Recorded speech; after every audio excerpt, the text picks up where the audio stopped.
Alright guys, so I'm going to be doing a review on the brand new firmware. Right now I am updating it and I'll be back in about 8 minutes or so, but the important thing to take away is I'll see what this firmware update does to the Samsung S95B, if anything, for you guys wondering out there. So, without any further ado, let's get started.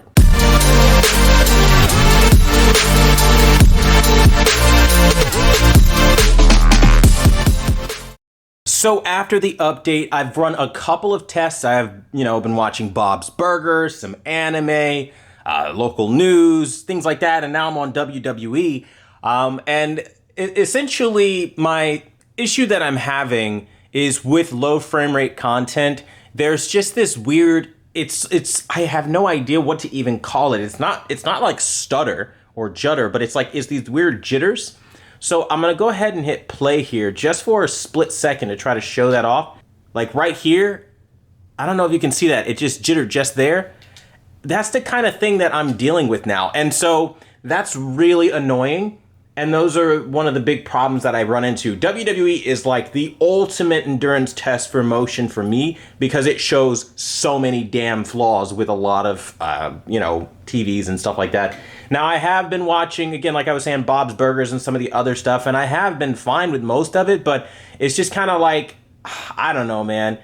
It's not ideal either, though, because I was running into a lot of motion issues, I think, is the thing here. Now, a special note here. If you are a gamer and you are on PlayStation 5 and you like to stream, stop doing that immediately. If you have an Xbox of any kind, Xbox One, all of them, any Xbox One or higher, just use that to stream because that actually accurately tracks the 24p coming out of your broadcast like WWE or, Hulu, Netflix, Crunchyroll, things like that. The jitters that I was seeing on the PlayStation 5 are exclusive to PlayStation 5. The motion issues are not anywhere near as bad as what I have on PlayStation 5. Now, I also want to point out that I have, every time I've done any one of my reviews, I test across Xbox Series X and PS5 with streaming to verify all of this stuff. So you don't have to worry about that kind of thing affecting my reviews or anything. But this is something that I am really annoyed with, that like every time I'm trying to stream on PlayStation, there is jitters and things like that. So there are still handshaking issues with the S95B and PlayStation. I don't know what the hell happened there, but it's definitely still an issue. So all things considered, I think it's kind of a pointless update if I'm being very honest with you.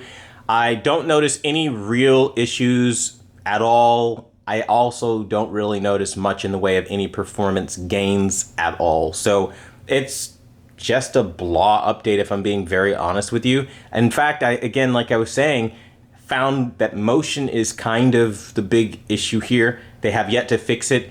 Also, if you are a professional calibrator or an enthusiast calibrator, you will be dreaded to know that they did not fix the issue with the custom color space.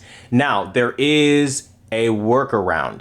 If you are experiencing that issue where the colors just get all wonky and jacked up, go to filmmaker mode and do your calibration, your color correction there, and that will be the workaround. However, as we know, you can't exactly get everything 100% perfect.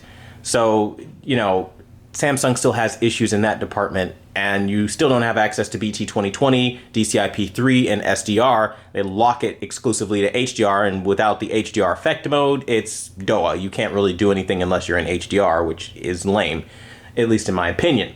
But be that as it may, the TV is fine for the most part. I don't really notice any improvement after the update, but I also don't notice any decrease. So very long way of saying that, but that's the information. Hope it helps you guys out. If you have questions, leave them down below.